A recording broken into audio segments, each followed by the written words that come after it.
Donald Trump takes New Hampshire, embarrassing Nikki Haley in perhaps the only state she had a chance to win. But will she bow out gracefully?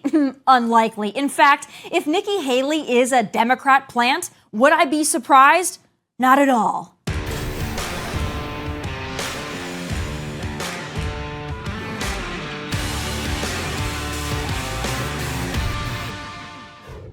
And today, I have to tell you, it was very interesting because I said, wow, what a great victory. But then somebody ran up to the stage all dressed up nicely when it was at 7. But now I just walked up and it's at 14. But she ran up when it was 7. And, you know, we have to do what's good for our party. And she was up and I said, wow, she's doing like a speech like she won. She didn't win, she lost. And you know, last week we had a little bit of a problem. And if you remember, Ron was very upset because she ran up and she pretended she won Iowa. And I looked around, I said, didn't she come in third? Yeah, she came in third. We have beaten Biden. You could almost say, who can't? Who the hell can't? The man can't put two sentences together. He can't find the stairs off a stage. Who can't? All right. If Republican voters have their way, Donald Trump will be the GOP nominee.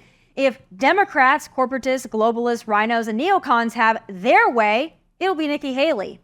And not just Nikki Haley as the GOP nominee, bigger, Nikki Haley as the next president. You know, I've spent the last year plus maintaining that Joe will not be the nominee, and I still maintain that. But if swapping out Joe with Gavin or Gretchen or even Michelle isn't enough, the Democrats and those who control them, well, they're going to need a backup plan, someone to do their bidding and carry on the 13th year of Obama's plan.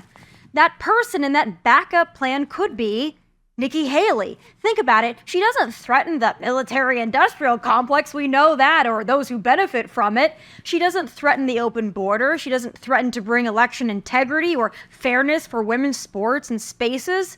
The Nikki Haley agenda doesn't threaten anything the left or the globalists want to do because there is no Nikki Haley agenda. They write her agenda. They buy her agenda. She is the uniparty, but she masquerades as a Republican. And that simple observation is why I find her to be maybe more frightening than Joe or Kamala or Gavin or Gretchen. Because Nikki Haley is a Trojan horse, a well-funded Trojan horse. And if they put Trump behind bars and Nikki somehow becomes the de facto GOP nominee, she could very well beat Joe Biden. But the powers that be aren't necessarily fretting that because a Nikki Haley presidency allows them to operate in the shadows just as they've done the last 8+ years. Nikki Haley isn't a bird brain. She's a black widow, and don't say, I didn't warn you. Joining me now is Citizens United President David Bossie. David, it's great to have you. Obviously, we're doing a victory lap in the Trump camp, but from the victory last night, I have to ask, though, I think we all knew that Trump was going to win New Hampshire. Did you think that Nikki Haley was going to do as well as she still thinks she did? You know, it's all in the eye of the beholder. I think Nikki Haley's trying to grasp onto those few straws that she has left. This race is over. Let's just break it down. She got between 25 and 30% of her total vote was from Republicans.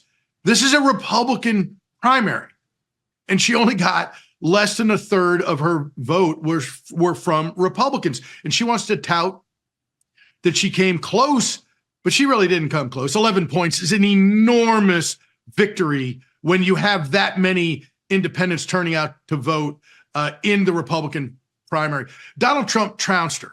It just beat her soundly in New Hampshire last night. He beat her soundly a couple weeks ago, 8 days ago in Iowa.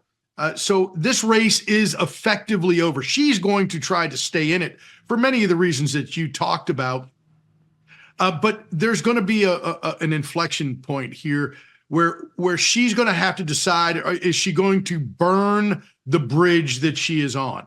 And she's going to have to decide, is it time to get out and get behind Donald Trump, who is the apparent nominee of the Republican Party, and is going to be the nominee of the Republican Party, because she has zero pathway. There is no path to Nikki Haley becoming the nominee. And so if you just look at what's going to happen in the next month or 6 weeks between now and Super Tuesday, if she was to stay in, and I don't believe she will, but if she was to stay in, she would come out of that with 0 delegates, 0 opportunity, 0 future, and will have only done Joe Biden's bidding by continuing to waste time, money, resources on this ridiculous charade that they continue to have as a campaign.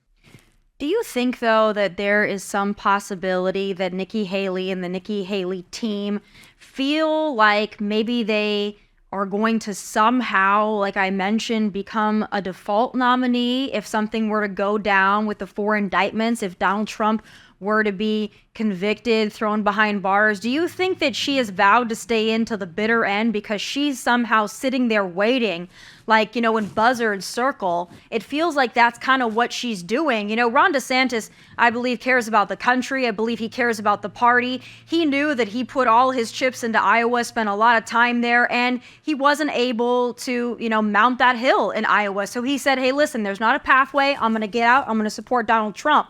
But it seems to me like Nikki Haley is still waiting in the wings. She's trying to sniff the blood that Donald Trump might be, in for. So I feel like her and maybe more so her donors are waiting for something bad to happen to Donald Trump legally. I completely agree with you. And I do believe it is more her donors putting her in that position than even her.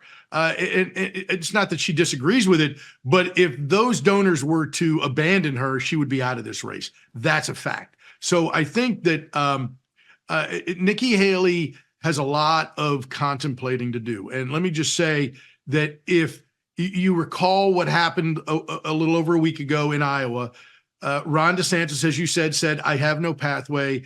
I actually, on election night, he said, I punched my ticket. I came in second. I did well. On to New Hampshire, on to the future.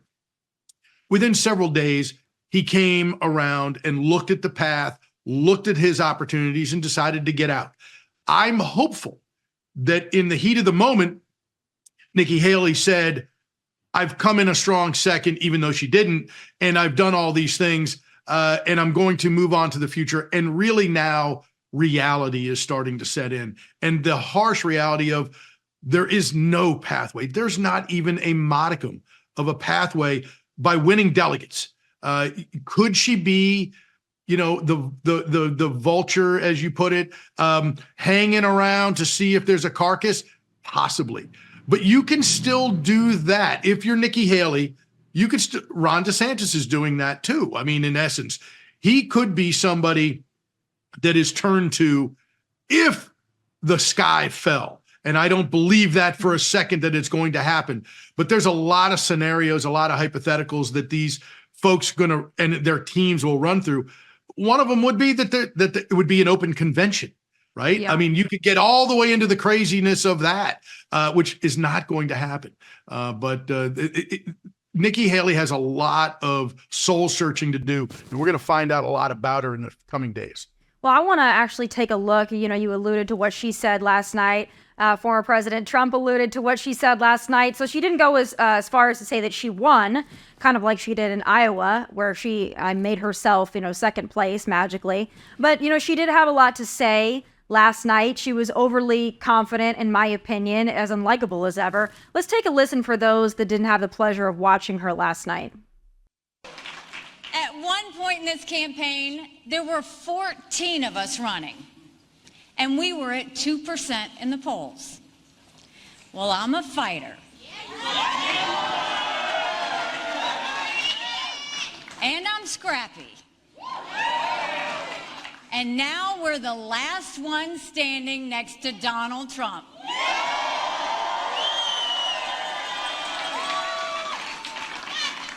And today we got close to half of the vote. We still have a ways to go, but we keep moving up. Yeah. So she counted that as a victory for herself. But what do you say about South Carolina? I mean, that's her state, and she's doing very poorly in South Carolina. That should be at least humbling for her. Does she think she's going to go back to South Carolina and campaign, and all of a sudden the people that know her best, the state that she governed, all of a sudden they're going to change their minds because of some donor bucks coming in? I mean, I don't see how that's going to happen, and I see that as being very embarrassing for her. She is going to get trounced in her home state. To be honest with you, who wants to go through that? If you're Nikki Haley and you're a two-term governor, a former UN ambassador, and running for president, you want to look at your home state and think that they're going to love you. But Donald Trump has the endorsement of both of the United States senators and the current governor who served as her lieutenant governor, okay, and most of the delegation in the United States House. She has every conservative to speak of in this. Donald Trump has every conservative in South Carolina endorsing him. The polling is devastating. Nikki Haley is going to get somewhere in the 30s, probably in the low 30s in South Carolina. Why? Because unlike New Hampshire, only Republicans and registered Republicans can vote in that primary. And so she's not going to do well in her home state, and it will be devastating. And I don't think that's a way to go out. To be honest with you, why not look at last night as a victory in her mind and get out between now and South Carolina on a high note, claim your victories, and look like you are someone who, like you said a moment ago, is in it for the right reasons, is in it for America, and wants America to succeed. Get behind Donald Trump now and allow yourself to have a future amongst those Trump voters. See, but I'm glad that you brought that up, because there are some saying that, she needs to salvage herself if she wants to have a future political career, maybe looking towards 2028. That's why I was happy to see Ron DeSantis get out when he was, because I do think he has a bright future, and I think he has a bright future in 2028. I don't think Nikki Haley thinks she has a bright future in 2028, and I don't think anybody thinks that, at least those that are Trump supporters or DeSantis supporters, I don't think any of us want her or are going to want her in 2028. There's more of a chance of us wanting Liz Cheney, in my opinion. So I think for her, it's true. I mean, she is Liz Cheney. She is Hillary Clinton. But I think for her, she's thinking, what do I have to lose? I don't want to run again in 2028.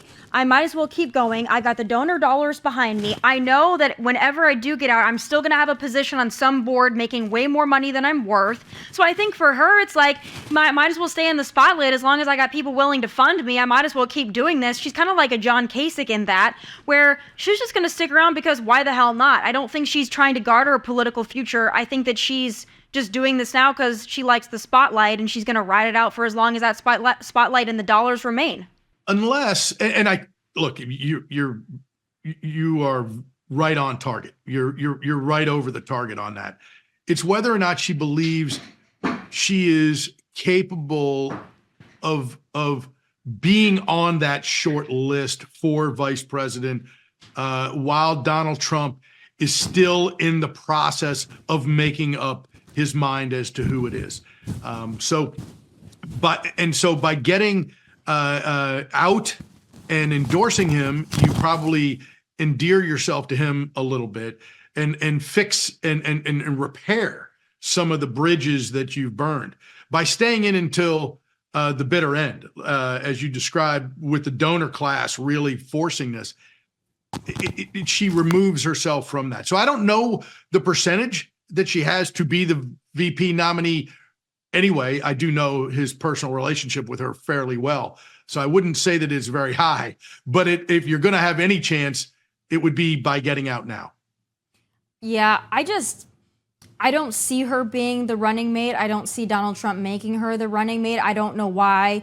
It's kind of hard. I know that he calls people names and then he goes back and, he called Vivek names as well. He's called them all names and then he warms up to them afterwards. But it's kind of hard to go from this person is a bird brain to I want her running the country by my side. I think that's a hard recovery. It is, but, Lindsey Graham, had to shred his cell phone because Donald Trump gave his cell phone number out. Remember back in 2016 during the nomination process? He has had incredible relationships with a lot of people, and sometimes they start out very badly, and they end up being something you never would have thought. I've been around Donald Trump a lot and over the years, and it's kind of surprising to watch. But I will tell you again, it is Nikki Haley it's a tall mountain to climb to be able to get to that. I don't see him picking her because I know the type of person he's looking for, the loyalty and the America First belief, because he doesn't want to let down the future either. He wants to pick somebody who is going to be the future of the America First movement, and I don't know that she fits that. No, she doesn't. Ukraine first is more of Nikki Haley's jam there. I want to ask you, because I know that you spend a lot of time, obviously, around the Trump campaign, very, very close to all the folks in there. So I just got to ask you, because this has come up a couple of times, and it recently has come up. Why does Donald Trump continue to go after Kayleigh McEnany? Because I know Kayleigh personally. I'm sure that you know her personally to some extent as well. I've never heard her really come out against the former president. She said some nice things about Ron DeSantis. She said some things about the way that she sees the election going, but she hasn't really thrown any daggers the president's way. So I'm just a little confused why it feels like he has it out for her and why he goes after her on social media or on Truth Social on more than one occasion. Can you shine a light on that for me? Because I find it perplexing. Yeah, I don't know the answer to that question. It is a good one. But knowing his view of Fox News and knowing what the president believes is the unfair coverage in his mind from Fox News. But David, I mean, as somebody as someone who works for Fox News, I'm around a lot of hosts at Fox News. I am, obviously a host at Fox News. I've been there. I know. Yeah, Fox News covers Donald Trump very favorably, and a lot of the hosts and a lot of the primetime hosts cover him very favorably. They sit there and obviously sing his praises, talk about all the great things that he has done. So does he need... Tommy, you know what I'm saying, which but it's not... She's a victim. To answer your question about Kayleigh, is I think that part of it is that he believes that Fox has been unfair, and therefore he is attacking her with part of that as being the underpinnings of it. Yeah, it's confusing to me, and I have to say, just personally, through this whole process, I've been a Trump supporter for a very long time. As my career has come up, I've been, through the first administration, obviously one of the biggest cheerleaders, 2020, very big cheerleader for Donald Trump, all the way through. I did have some things to say about COVID, about the Fauci stuff. I had some things to say about recently when he was kind of touting Black Lives Matter. That really rubbed me the wrong way. So I feel like it, for me, and to be a person of integrity, I've got to call out even the guy I support. I got to call him out when I disagree with things. I also didn't like the First Step Act. I was kind of vocal about that. But through this process, I've obviously been a fan of Ron DeSantis, and I've said some things about Donald Trump during this process that rubbed me the wrong way. He hasn't come after me personally yet, to my knowledge, so that's why I'm a little confused, because I've taken much more direct and pointed shots at the former president than Kayleigh McEnany has. So that's why I found it perplexing. I thought if anybody was going to be target, it was going to be me. Yeah, it's part of it is that Kayleigh worked in the inner sanctum, right, and worked closely with him, and I think he feels aggrieved by somebody who is really one of his closest people when she was there, and is now, as you say, stating things about whether it's Ron DeSantis, Nikki Haley, that President Trump just doesn't like. And so I don't know the answers. I haven't spoken to him at all about it, but I did see it myself. Yeah.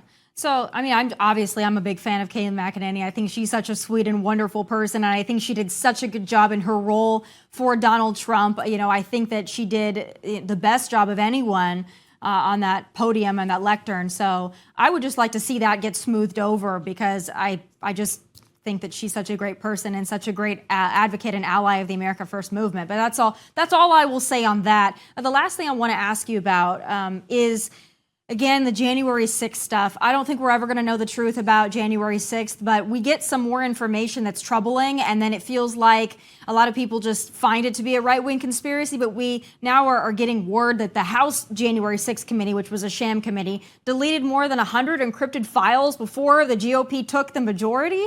I don't know if we're ever going to get any resolution on this, but boy, if there's anything that stings, that's pretty, it's outrageous. Pretty powerful. It is absolutely outrageous. Benny Johnson, Liz Cheney, and that entire staff of that a joke of a committee should be subpoenaed immediately. There should be depositions. I'll be honest with you, there should potentially be a grand jury here in Washington, D.C. about it.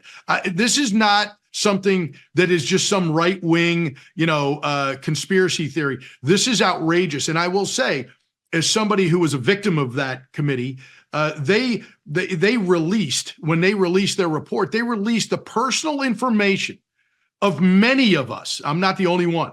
Of many of us, and our dates of birth, our social security numbers, our home addresses. They released that to the general public, okay? Because that's how they were paying people back. Okay. It is outrageous that this committee deleted these files. It is outrageous that they broke the public trust by giving out our personal information. And it was a lot of people, I will say. So this is a committee that needs to be held to account. And Liz Cheney, Benny Thompson, Adam Schiff, the rest of these incredibly bad people who served on this committee because they hated Donald Trump more than they loved our country. Let's make sure we got it straight. Mm-hmm. They hate Donald Trump more than they love our nation, and they were willing to do anything. And deleting encrypted files on the way out the door that probably held exculpatory information. Why are you going to get rid of information that the next group is going to come in and see, unless it's the exculpatory material that goes against what that committee found? That's the outrage. And that's what U.S. attorneys and judges, instead of prosecuting those folks who were exercising their First Amendment rights on January 6th, that's what they should be looking at.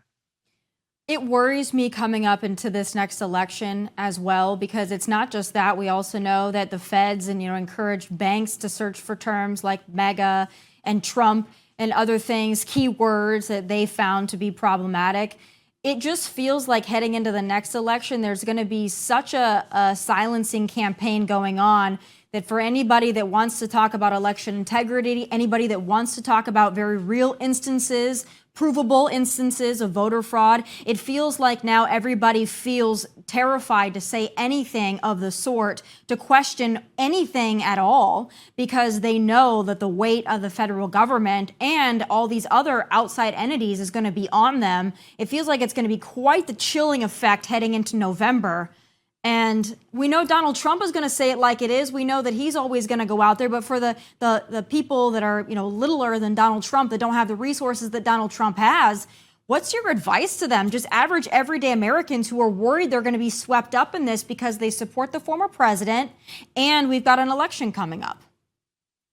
There's a lot of us out there that are whether they write op-eds in their local newspapers, whether they want to go to a rally or a protest in their neighborhood, they're afraid because the government intimidates the American people now instead of supporting it. This is a dangerous time in America. We have to get it back. It's the reason that Donald Trump must win this November. We have to get our government back for the people, not it has to serve the people, not intimidate the people, not threaten the people, which is where we are today. Joe Biden has weaponized every lever of government. He has weaponized every prosecutor that they can touch at the federal, state, and local level to prosecute people for exercising their First Amendment rights, for standing up for liberty and freedom, for supporting Donald Trump. I got to tell you, having been somebody who's had to live through all of this over the last 8+ years, it is hard for even people with organizations that support us, and it's hard, and it is really difficult for your average person. And I can only say that for the next 10 months, we have to go shoulder to shoulder, work every minute of every day to support each other and support Donald Trump to make sure he's the next president of the United States, so that we can throw out the Biden administration and rip the DOJ and the FBI apart and make it what it's supposed to be, and take it out of the hands of the radical left prosecutors. It's a dangerous time we live in, and it's only going to get corrected. That and so many other problems that we have in America are only going to get solved if Donald Trump is the next president. It's going to be a big process. I hope that we get there where we can start the process of starting from scratch. I think that's the best case scenario. But now I think we all have to have our heads down and our eyes up and just focus on the prize. Thank you for everything that you do, always speaking the truth. Thank you for taking the time. Of course, the day after New Hampshire, a big day for everybody in conservative media and politics. So I appreciate you taking the time, and I hope to talk to you soon. God bless. Thanks, Tommy. Appreciate you having me. Of course. Folks, the Supreme Court, including conservative justices John Roberts and Amy Coney Barrett, just sold out Texas, our border, and our national security. And I have some final thoughts.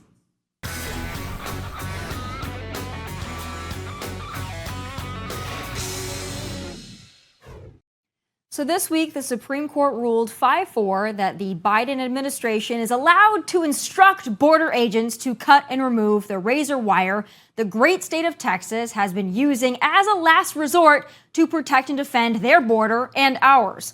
Before I continue, let me say this. I phrased the above paragraph that way very deliberately because I see many articles and reports stating that border agents are allowed to cut and remove the wire, which is technically true. But if you think for 1 second it is our U.S. border agents that want to be doing that, want to be leaving our nation vulnerable and defenseless as illegals invade, well, you haven't spent much time with border agents. I have.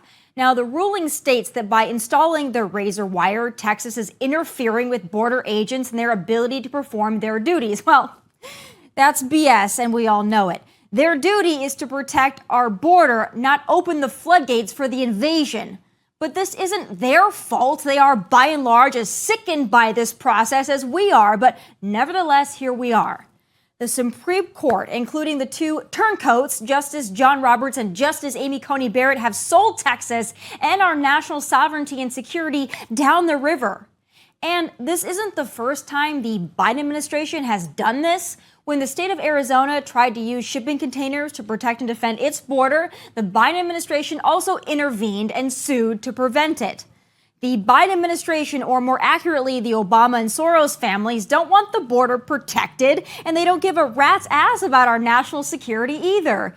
They see millions of future voters that will keep them in power and extreme wealth, so they don't really care what that means for the rest of us. But here's my take on it. Democrats do whatever the hell they want. They allow our immigration laws to be broken repeatedly and by the millions. And the illegals? They also do whatever the hell they want, flouting our immigration laws and other laws. They are brazen and they are shameless. So why should Texas back down? Why should Texas have the book thrown at it and comply with this organized treason at our borders? Republicans and Republican states always fall in line. Case in point, why hasn't Mayorkas been impeached yet? Why hasn't Joe been impeached yet? Why hasn't Fani Willis been removed yet? And Hunter Biden defied a congressional subpoena. Why hasn't he been arrested? See, Democrats are cutthroat. They do what they want. They write the rules and they tap dance on them if it gets them where they want to be. But Republicans, no, Republicans do nothing. Yes, sir. Yes, ma'am. We take orders and back down, and damn, I'm just sick of it. But hey, those are just my final thoughts from Nashville. God bless and take care.